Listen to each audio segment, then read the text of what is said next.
I try and grab moments of downtime. I rarely have a day. Yeah. There's always something going on. It's definitely, I'm 7 days a week. I just like walking the dogs. I'm obsessed with my dogs. I just think they're fantastic. If I could change all of my content and all of what I do towards dogs, I'd just do that.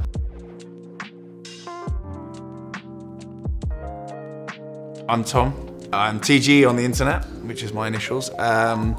I'm a watch collector, car collector. I make videos about both of those topics. And I've been at it probably the best part of a decade now on both fronts. It's been quite a journey and things have kind of evolved over the past few years quite heavily. And then I started making some money in my job and my fitness business, and I thought, I want cars and watches. I've been obsessed with cars and watches since I was a kid. I used to draw, you know, like the Casio calculator watches and the TV remote watch. I wanted both of those so badly, but I used to like draw watches, like design my own ones. Like I was so nerdy as a kid. I probably shouldn't be admitting this, but yeah, I was not cool. I'm still not cool, but I was definitely less cool then. This is my Richard Mille IM16. It is the first rectangle, and actually I think their first ultra flat. I mean, it's not that slim in comparison to another piece I've got on the table. And it was their first foray into something that was a little bit more dressy. And actually Richard Mille himself, he's quoted as saying this is one of the favorite designs that they've ever made. It's got a really nice kind of sandwich, sapphire, skeletonized dial arrangement. I just think it's cool. And to be honest with you, I picked this up for the price of a steel Aquanaut. I just thought as a value proposition, intrinsic value, I've always wanted another Richard Mille, and I bought that. I think it was 2019 I bought that. I mean, it's pretty rude. I've got a green Velcro strap for it as well, which I need to go into Richard Mille and get fitted. I like watches because I'm interested in design, horology. There is an element of making a statement as well. Of course there is. Anyone's into watches that says there isn't, it's probably telling porkies. It's the thrill of the chase as well in terms of collecting and going after something, getting it, and just, in fact, I don't know how a lot of these mechanisms work fully, but I do enjoy getting my little loop out and looking at things that I have absolutely no idea how on earth they finished it and how on earth it works, but yeah, it's a plethora of reasons really. We've got a Chapek, a Rattrapant, split-second chronograph, and the movement's actually kind of flipped around, I believe, so you can see the kind of the underside of it through the dial. Love that automatic movement. It's 100 or 120 meters water resistant. There's 120 meters. Very useful because I'm constantly deep sea diving with split-second chronographs on. And actually, I think as a value proposition, there was a lot of intrinsic value in that watch. I think retail's about 40 odd grand. It comes with a bracelet as well with micro adjustment on it and a quick release on the strap. The box actually doubles as a watch winder, and there's only 77 of those. Yeah, there's only 77 of them ever made, and I think Chapek are a really cool brand, and I think that's a really cool alternative to your standard sports piece steel dross that's actually mass produced. 77 in the whole world.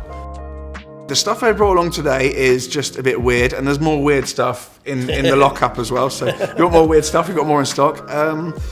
Yeah, I kind of, like most people over the past sort of 10 years, if you've been in it that long, most people have got bored of the buying from dealers games and just buying the latest hype piece. And also, actually, back when I was wearing Submariner around, or not really wearing it that much, it wasn't really seen that people weren't really wearing like expensive watches around the place, and there wasn't really the culture there is now. So even if you had a Submariner, it was a bit interesting. It was a talking point. And I just kind of got sick of the dealer games, and I got sick of the fact that there was no longer a kind of a statement of not style, but kind of a personalized kind of. It's not really an individual thing. It's kind of just a bit more of a blanket. I also found that drove the independent market and the quirky market stuff. It drove up the kind of the residuals in it and made the value proposition a lot better, and actually made it less of a risk to get into stuff that's always caught my eye, but I thought I can't afford to hose 50% of its value week one. So it made that leap a little less brave. So that's kind of what cajoled me into it. This is a Parmigiani Tonda PF. It is the Revolution limited edition variant with the kind of salmon dial. Really cool watch. I think retail on it's what, 18 odd grand, 17 odd grand. It's got platinum mic rotor, platinum bezel. It's super slim. It's an amazing, amazing brand. Their comeback's been fantastic. And I actually missed it first time round. I actually managed to get in on a cancelled order and weaseled in. I was in Belgium at the time working at Tomorrowland, and I was frantically trying to get on the Revolution site to spend 17, 18 grand or whatever it was, and I missed it. So thankfully someone cancelled their order that I knew and managed to slide in via the side door. But that's water resistant as well. I actually had the grey dial variant, the bog standard one, which I saw in Venpay in the window, and I just went in and bought it with my debit card, which never happens. You never see something in the window of a shop where you think, I'll have that, and there's a waiting list on them. So I bought that, wore it a while, went to Greece in it, wore it in the pool, everything like that, and then got out of it over list price because that one came in and I didn't want to. Decision-making process is, and this is going to be horribly blunt, I work with a lot of watch brands. So if I'm going to one of their events, then I put one of their watches on. Often though, 99 times out of 100, it'll be a watch that I've bought, and now I'm working with the brand down the line, which is great. But if I'm not, and I'm just hanging around in London, I'll probably go out with a swatch on. There'll often only be one or two at a push in rotation, wherever I am. I've actually banged on about this watch quite a lot on my platforms over the years. This is a Laurent Ferrier Grand Sport Tourbillon. This is their first sports watch, if you like. It's got their double spiral tourbillon in the back. This watch is special because they brought it out to celebrate the 10-year anniversary of their tourbillon and their 50-year anniversary of Laurent Ferrier actually competing in Le Mans. So if you look on the back, it says 1979 Le Mans 2019. This was actually limited to 12 pieces. I believe 1 or 2 went to friends and family. So this is a really, really rare watch. And why it's special to me is because this was my first kind of foray really into independent brands. And this was a real punt during COVID. It came back from America. It was just sat on chrono and I just thought, I'm gonna take a punt. I love it.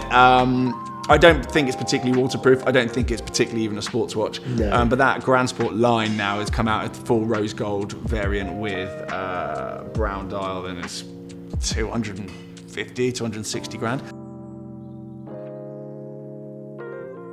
Getting even slightly weirder then, we've got a Ludovic Ballois. I apologise for my pronunciation of these things. This is his upside down.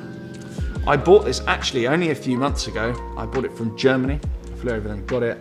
Ludovic makes, I think, about 6 of these a year. Number 34 ever made. And it's obviously got one hand. It's a minute hand. The hour hand is actually a disc, and it flips around according to what hour it is. And at 12 o'clock, the minute hand gets round, and then the disc before will flip back, and the hour that it now is will flip round to show the correct time. And you will actually be able to instantly see it because there's a dot on one side of the disc that's actually hidden under the bezel. It's really, really clever, and it's a movement that he's completely developed himself. Yeah, he was previously a watchmaker at F. Pigeon, developed or built the Grande Sonnerie amongst other things, and he kind of worked his way through F. Pigeon. But apparently, I mean, he's invited me over there, bless him, he's a really nice guy, but apparently his watchmaking shop is literally just him and his wife. Wishlist wise, Gruber Forzi, Balenciaga S, preferably a green one. I just love Gruber Forzi, I just think they're amazing, and they've evaded me today, and I should have bought one earlier and I haven't. And I want a Romain Gaultier Continuum, either the platinum variant or one of the first 2 editions they did. Great brand, or a logical one, but something from that brand. Otherwise, I would love a Nautilus 5740. It's the nuts, that one. A lot of the modern Patek stuff, dare I say. Not really that bothered. From AP, I would love, I can't remember the reference, that's awful, but frosted, white gold, 37mm, skeleton, rainbow, Royal Oak. That's what I want.